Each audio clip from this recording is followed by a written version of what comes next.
हरे कृष्ण प्रिय बंधुओं, आज का विषय बहुत ध्यान से सुनना। हम श्रीमद् भागवत महापुराण के 12वें स्कंद के 6वें अध्याय को आज समझेंगे। जब राजा परीक्षित ने भागवत कथा सुन ली 7 दिन की, तब श्रीमन सुखदेव महाराज जी ने कहा, हे राजा परीक्षित, अब अपना मन श्री कृष्ण में लगा देना। थोड़ी देर में तक्षक नाग आएगा और सांप आपको डस के चला जाएगा। आप मृत्यु से भयभीत मत होना। आपको पता है कि राजा परीक्षित को 7 दिन में मृत्यु का श्राप था और उन्हें यह था कि तक्षक सांप आएगा और वो डस के चला जाएगा। राजा परीक्षित के मृत्यु का कारण सांप होगा।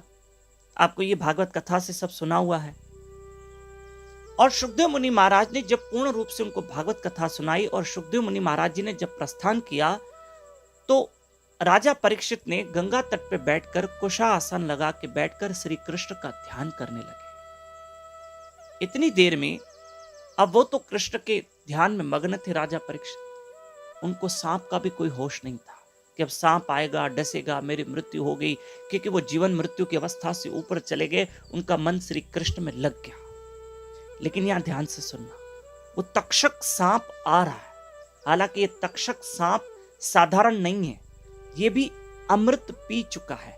ये चाहे तो अपना बेस बदल सकता है। अब ये तक्षक सांप आ रहा है परीक्षित को डसने के लिए। लेकिन इस तक्षक सांप ने क्या किया, इसने देखा कि सामने से एक ब्राह्मण आ रहा है जिसका नाम है कश्यप ब्राह्मण। अब ये तक्षक उस कश्यप ब्राह्मण को जानता था। उस ब्राह्मण में एक कला थी, उस ब्राह्मण में एक शक्ति थी। क्या बताऊं, उस कश्यप ब्राह्मण में वो एक विद्या जानते थे। कैसी विद्या? कि अगर सांप किसी को डस ले तो ये तुरंत उस विद्या से जहर निकाल के उस व्यक्ति को ठीक कर देते, उसका इलाज कर देते। अब तक्षक को पता है कि मैं आऊंगा, डसूंगा और ये ब्राह्मण भी आ रहा है तो ये परीक्षित को बचा लेगा। ऐसे में क्या किया, उस तक्षक ने उस ब्राह्मण को देखा और उसे ब्राह्मण को बुलाया। कहा कि तुम इस रास्ते पे मत जाना, मैं तुम्हें बहुत सारा धन दे रहा हूं, फलानी जगह पे बहुत धन पड़ा है, उस धन को ले लो, पर इस मार्ग पे मत जाना। और वो वहां से धन लेने चला गया।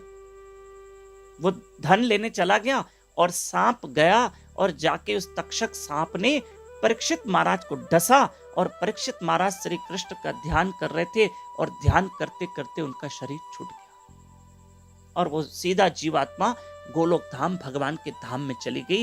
ये भागवत कथा सुनने का फल है कि भले सांप ने डसा, सांप के डसने से भले क्यों न मृत्यु हुई हो, पर आखिर वो जीव आत्मा कृष्ण के पास गई, क्योंकि उस जीव आत्मा ने श्री कृष्ण का भजन और श्री कृष्ण की कथा सुनी थी।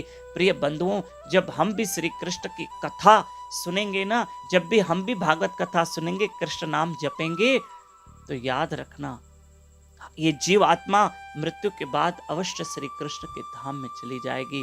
हरे कृष्ण कृष्ण कृष्ण हरि हरि, हरे राम राम राम हरे हरे। खूब भजन करना, हरि कथा सुनना। और हमारे 2 यूट्यूब चैनल है, श्री मधुसूदन बापूजी और दामोदर दास। इन दोनों चैनलों को सब्सक्राइब करना न भूले। हरे कृष्ण।